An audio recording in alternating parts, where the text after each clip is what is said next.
Hey yo les bros, c'est Goji, j'espère que vous allez bien. On se retrouve aujourd'hui pour la petite reaction live du chapitre 1005. J'ai très hâte de découvrir ce chapitre. Est-ce qu'on va avoir la révélation de qui était le personnage mystérieux en fin du chapitre 1004? Est-ce que c'était Ener? Est-ce que c'était Toki, Iori? Que sais-je encore? Peut-être même Shanks?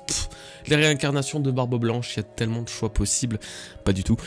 Bref, en tout cas, non, j'ai vraiment très hâte de le découvrir. Avant toute chose, quand même, il y a deux sujets dont je voudrais aborder. Premièrement, ce soir il y a une petite animation sur notre serveur Discord où pendant 1 heure vous pourrez venir débattre en vocal avec les autres fans One Piece du serveur, débattre principalement du chapitre, refaire en fait une petite review à votre sauce. Pour rejoindre le serveur Discord, le lien est dans la description. Donc voilà, merci à vous tous. Et deuxièmement, cette vidéo comporte un placement de produit, donc ce qu'on va faire c'est qu'on va se retrouver juste après pour le début de la reaction live. Et voilà, je vous remercie, à tout de suite les bros. Avant que cette vidéo commence, je voudrais présenter son sponsor qui n'est autre que ExpressVPN. On passe le plus clair de notre temps sur internet, que ce soit pour le travail, les jeux ou encore le divertissement incroyable prodigué par les films, séries, animes de nos jours, et on néglige bien souvent la protection de notre petit écosystème virtuel qui est constamment en proie aux dangers en tout genre. Ne serait-ce que par la récolte et l'exploitation de vos informations, ExpressVPN pourrait très facilement vous protéger de ce danger, très facilement car son interface intuitive et minimaliste vous permet de changer d'adresse IP en quelques clics, de quoi passer d'un pays à l'autre plus vite que vous ne l'avez jamais fait. Et oui, grâce à cela, vous pourrez également accéder à du contenu pourtant bloqué dans votre pays, dont le très célèbre Netflix US. D'une simple connexion au serveur sécurisé situé aux États-Unis et sans même avoir besoin d'un nouveau compte, vous aurez accès à tous les divertissements qu'offre le catalogue Netflix le plus riche au monde, dont One Piece. Et ouais, vous rêvez pas, nos amis outre-Atlantique ont la chance d'avoir les premiers épisodes One Piece directement sur Netflix, ainsi que bien d'autres. Ce qui est aussi possible pour vous, et tout ça en un simple clic sur ExpressVPN. Plusieurs modes sont d'ailleurs disponibles pour vous permettre d'adapter très facilement votre connexion à vos besoins, ce qui est loin d'être négligeable. Si vous êtes tenté, alors vous pourrez bénéficier de 3 mois gratuits en suivant mon lien expressvpn.com/goji disponible en description. Un grand merci à vous et à ExpressVPN pour ce partenariat. Nous pouvons à présent passer à la vidéo. Ok, alors c'est parti pour la reaction live du coup du chapitre 1005 nommé l'enfant démoniaque, chapitre qui sera donc sans doute celui de Nico Robin, donc c'est très cool puisque ça fait quand même longtemps que Nico Robin n'a pas été mis en avant dans les chapitres dans One Piece en général. Alors, intérieur du château, 2e étage, grande salle de banquet. Allez, moi je dois aller achever les samouraïs. Cayman Lady, tu es prête à diffuser nos voix sur toute l'île?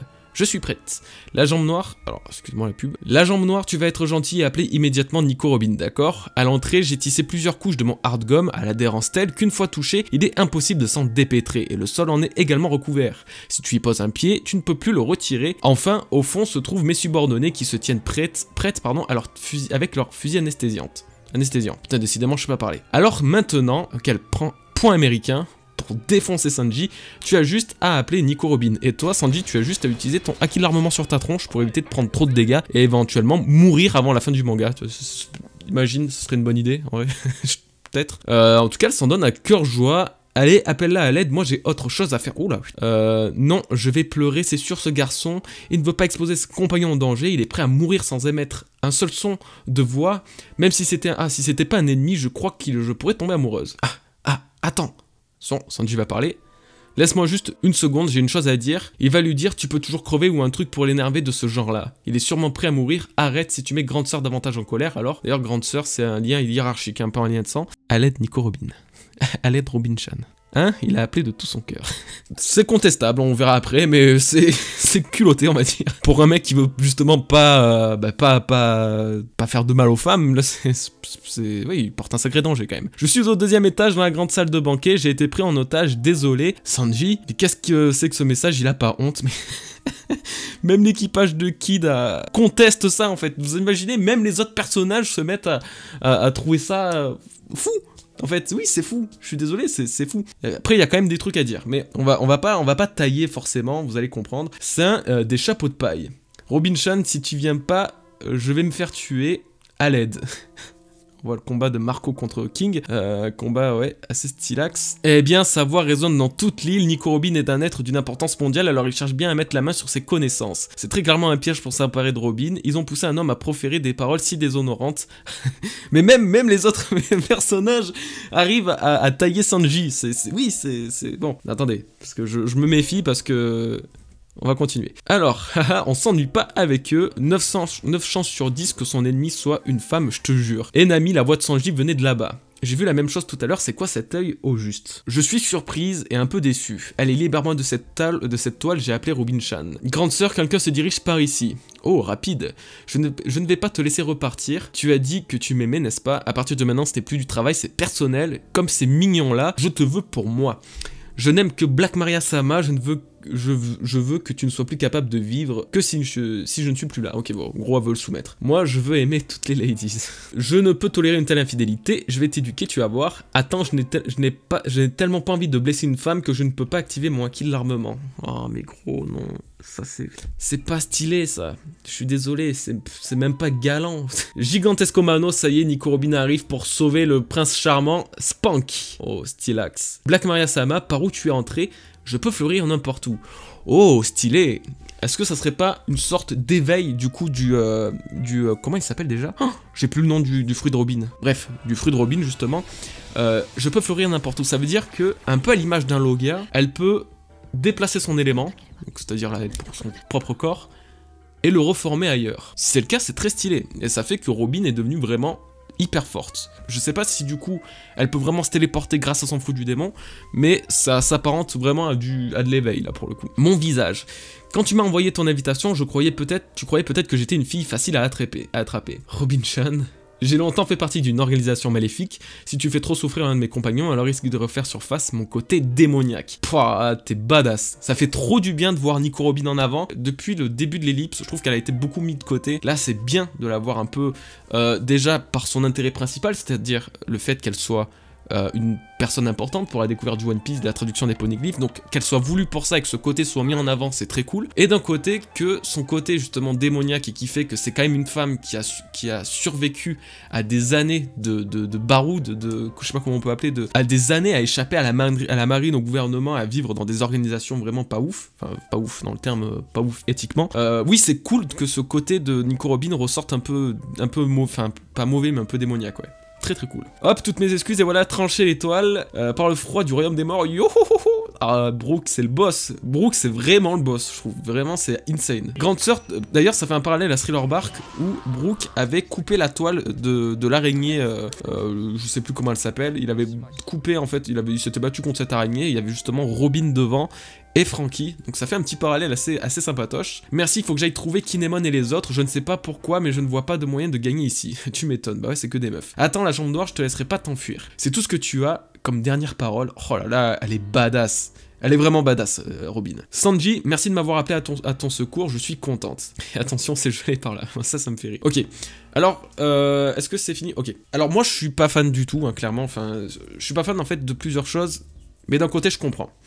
Je comprends, du coup, pour le développement de Robin, c'est très cool, parce que du coup, ça montre que les gens peuvent lui faire confiance, et elle-même est prête à prendre des dangers de fou pour son équipage, donc ça, vraiment, ça fait encore ce parallèle avec l'époque où elle était très réservée et elle voulait encore pas trop ou s'attacher à l'équipage parce que justement elle avait eu pas mal de problèmes à l'époque. Moi je suis pas fan du traitement de Sanji, encore une fois malheureusement, mais en gros je comprends peut-être ce que vous allez vous comprendre ou du moins ce que Oda peut-être veut traduire à travers ça, c'est-à-dire que Sanji a assez confiance en ses Nakama pour pouvoir genre l'appeler et la mettre en danger, mais justement pour moi c'est la mettre en danger, c'est mettre Nico Robin en danger en l'appelant, c'est dommage en fait. Ça fait un gros, encore une fois, miroir avec Enies Lobby ou du moins il s'était pas battu avec Khalifa et c'était Nabi qui était venu aider. Là, il va se diriger vers Kinemon et les autres, c'est-à-dire qu'il va rencontrer un personnage plus puissant, un adversaire. Mais le problème, c'est que je trouve que c'est trop dans l'abus, le truc autour de Sanji. Je trouve que c'est trop dans l'abus parce que au point qu'il veuille pas mettre son acquis de l'armement pour pas blesser une femme. Bon, du coup, Sanji aura pas de combat avec une femme, très bien. Mais alors, par pitié, Oda, si tu m'entends, bien sûr que non, si tu m'entends, Oda ne fait plus en sorte de mettre Sanji devant un adversaire qu'il ne peut pas battre. Tout ce que je demande. Moi, que Sanji ne batte jamais de femme, il n'y a pas de souci, mais que le scénario ne soit pas toujours en fonction autour justement de ce combat avec les femmes, etc. Bah, page suivante du coup. La voix de Sandgoro est sortie de cette souris, c'est donc l'appel d'un compagnon de Luffy. Cette souris fait partie de l'unité de reconnaissance de l'armée de mon père, les Maris. Les Maris ou les Maris? Je sais pas. C'est un cyborg, elle erre sans but à travers toute l'île, mais elle partage son champ de vision avec les Maris humaines. Je crois que ça fait partie du truc... Attendez, parce que les cyborgs, les trucs comme ça me fait penser un peu à Scotch, je crois, l'équipage de Kaido qui était sur une de ces îles là, contre lequel Drake s'est battu d'ailleurs. Est-ce que ça a à voir, je sais pas, mais ok, bien cyborg, c'est assez intéressant, mais ok. C'est vraiment ce grenier, waouh, il y a du monde derrière la porte, plus personne ne rentre là, c'est maudit. Pourquoi c'est maudit? Très intéressant. Alors on a été repéré, cet endroit n'est plus sûr, on doit fuir, Yamato montre-nous un chemin où Sir Momonosuke ne pourra pas être vu. On nous a dit que le Shogun se trouvait là-dedans, défonçons la porte. 1, 2, désolé Momonosuke, cache-toi là. Dans ses boobs, ok. C'est cringe un peu, hein. La meuf, elle se fait passer pour Oden Kozuki, et ouais, si c'est un mec, il a pas à avoir de gêne à être dans ses boobs, j'imagine. On y va Shinobu, si on les éclate pas tous, impossible de ne pas être vu, c'est pas du tout ce que je voulais dire. Du coup, là c'est un combat... C'est bien, c'est cool, le petit duo Yamato-Shinobu, j'aime beaucoup. Intérieur du château, 2e étage, Black Maria, c'est moi qui vais achever les samouraïs. Oh, il y a le bro Jack qui revient, ils ont beau être au bord de la mort, les fourreaux rouges ne sont pas faibles au point de pouvoir être tués par une Tobi repos. Je suis bien d'accord, bro. Compris, ne tente rien. Jack, tu me sous-estimes à ce que je vois. Alors, Jack, il est au même étage que Sanji, et il va aller essayer, sans doute, de s'occuper des fourreaux. Ça veut dire que Jack va du coup rencontrer Sanji, et Sanji va être l'adversaire de Jack, et vice-versa. Ça, c'est cool. Ça serait un très bon combat puisque Jack est déjà pas mal amoché suite au combat contre les Minx. Sanji est pas mal amoché suite aux dégâts qu'il a pris de Black Maria. Donc ça pourrait dire que un combat plus ou moins équitable où Sanji se bat contre un adversaire qui est déjà blessé. Ça paraît logique, on valide. C'est dommage de ne pas avoir un combat vraiment propre, c'est-à-dire avec une base saine.